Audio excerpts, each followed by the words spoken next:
In the last lecture, we've learned that not all wireless cards are good for hacking, or even though the card supports monitor mode and packet injection, it cannot be used on Linux that runs in a VM. In this lecture, we'll talk about how to choose the right external USB card and then how to connect that card to Kali in a VM. Wireless cards supporting monitor mode and packet injection permit an ethical or black hat hacker to listen on other Wi-Fi conversations or even inject malicious packets into a network. Most external wireless cards aren't good at doing anything other than what's required to establish a basic Wi-Fi connection. Before buying an external Wi-Fi card that costs between $15 and $50, you have to check if the chipset inside the card is good and if the right Linux drivers are available.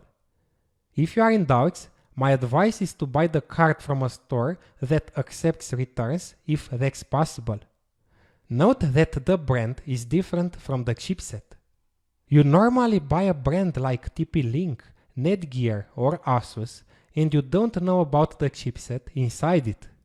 The most important is the chipset and the drivers for that chipset, not the brand.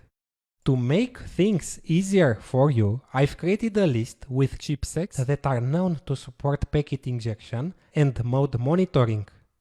I won't talk about each of them, but only about Athira's AR9271, which is a well-known and supported chipset.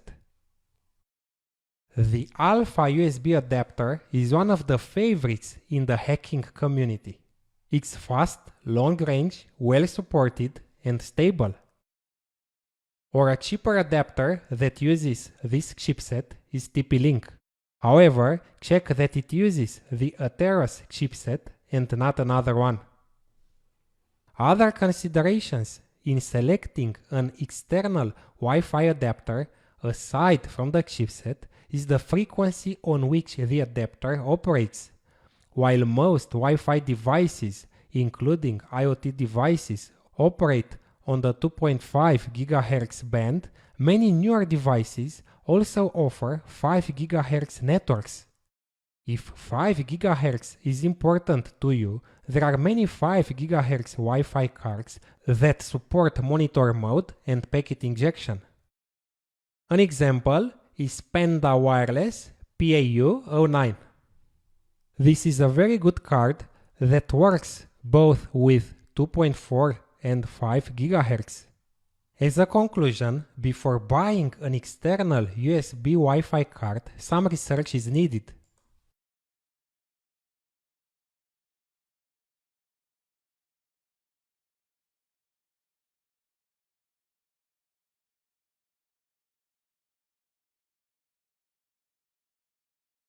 In the next lecture, I'll show you how to connect the external Wi-Fi adapter to Kali Linux in a VM.